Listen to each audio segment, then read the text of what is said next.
वो आएंगे, बहुत जल्दी इस बात की हम घोषणा कर देंगे कि किस किस तारीख को आएंगे। जी, फिरौती मांगी जा रही है रोजाना पूरे हरियाणा में अलग अलग जगह से, कैसे देख रहे हैं सरकार?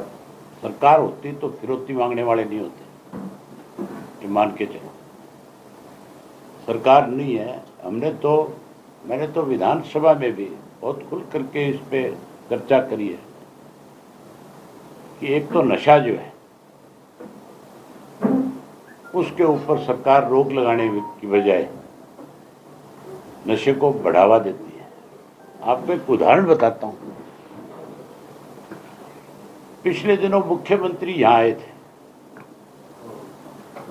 और मुख्यमंत्री ने एक आदमी को पार्टी ज्वाइन कराई थी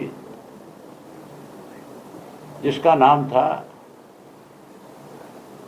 जो रोड़ी कालावाड़ी से जिसने चुनाव लड़ा था अकाली दल की टिकट, देसू जोधा। पूरा नाम क्या उसका? राजेंद्र देसू जोधा। उसको बाकायदा तौर पे मुख्यमंत्री ने आकर के पार्टी में शामिल कराया और इस तरह से एक मैसेज दे रहे थे कि वो पता नहीं कितना बड़ा नेता है। इससे पहला जो मुख्यमंत्री था मनोहर लाल खट्टर, वो जब चुनाव में आया था यहाँ, तो उसने चुनाव की सभा में कालावाड़ी में ये बयान दिया था। आप उस बयान को सोशल मीडिया पे देख सकते हो, अखबारों की सुर्खियां थी वो। उसने ये कहा था कि हमने इसको टिकट इसलिए नहीं दिया था, इसका पूरा परिवार नशे के कारोबार में सम्मिलित है, शामिल है। ये बात उसने कही थी और इसने ये कहा था ये भी उसमें शामिल है। उसके ऊपर भी आरोप लगाया था। एक मुख्यमंत्री भारतीय जनता पार्टी का एक आदमी पे आरोप लगाता है कि ये नशे के कारोबार में शामिल है पूरा परिवार, और उसको ये कह करके पार्टी से निष्कासित कर देता है। बीजेपी ने उसको निष्कासित किया था। और दूसरा मुख्यमंत्री जो है उसी पार्टी का, वो आकर के उसको इस तरह का सम्मान देता है जैसे पता नहीं कितना बड़ा आदमी है। तो फिर नशे का कारोबार कैसे खत्म होगा? इसी तरह अपराधी जो है उनको संरक्षण है सरकार का। आप हमारी सरकार बनने दो, ना नशा होगा ना अपराध होगा। नशा मुक्त और अपराध मुक्त हरियाणा बहुजन समाज पार्टी और इंडियन नेशनल लोकदल पार्टी मिलकर के करेगी। हम लोगों को इस बात की गारंटी देंगे कि हमारी सरकार बढ़ाओ। सरकार बनने के बाद दोनों चीज,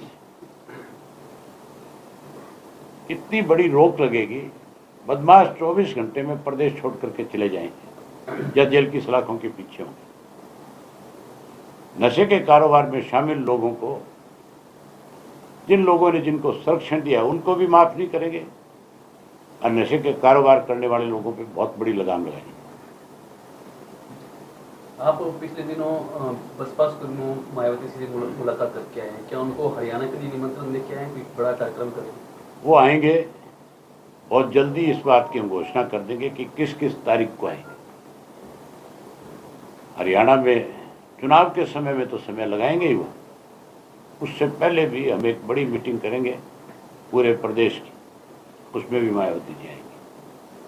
किसान फरवरी से बैठे हैं शंभू बॉर्डर पर, हाई कोर्ट ने भी बोल दिया कि रास्ते खोल दिए गए। सुप्रीम कोर्ट ने भी हाई कोर्ट के आदेश को कहा कि वो ठीक है, आप किसी को दिल्ली जाने से रोक नहीं सकते, आप हाईवे जो बने हैं उसके ऊपर आप बैरिकेड्स नहीं लगा सकते, रुकावट पैदा नहीं कर सकते।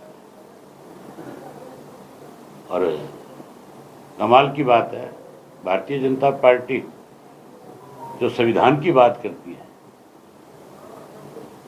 वो संविधान की धज्जियां उड़ा रही है। आज बॉर्डर खुलने चाहिए थे हर हालत में, आदेश के मुताबिक। बॉर्डर खोलने की बजाय आज भी किसान को परेशान किया जा रहा है, रोका जा रहा है।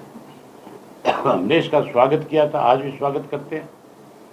और किसान अगर दिल्ली अपनी बात कहने के लिए जाएगा, हमारी पार्टी उनके साथ जैसे पहले खड़ी थी, आगे भी उसी तरह से किसान के साथ खड़ी रहेगी। राज्यसभा चुनाव को लेकर कांग्रेस पीछे हटती दिखाई दे रही है। भूपेंद्र सिंह हुड्डा पूर्ण रूप से भाजपा के साथ मिला हुआ है। और मैंने कई दिन से बयान देखे इनके। पहले दिन ही हुड्डा ने यह कह दिया था कि हम राज्यसभा का चुनाव नहीं लड़ेंगे, हमारे पास पूरी मात्रा में एमएलए नहीं है। तो फिर गवर्नर के पास किस लिए गया था? अल्पमत की सरकार क्यों बता रहा था भाजपा की? क्यों हरियाणा की विधानसभा में सरकार के खिलाफ अविश्वास प्रस्ताव लिया? उसको ऑक्सीजन देनी थी। अब अल्पमत की बात करता है।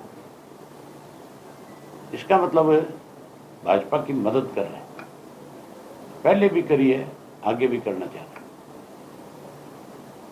लोकसभा के चुनाव में भी खुले तौर पे भारतीय जनता पार्टी की 5 सीटें जो आई है, उसके लिए भूपेंद्र सिंह हुड्डा पूर्ण रूप से जिम्मेवार है।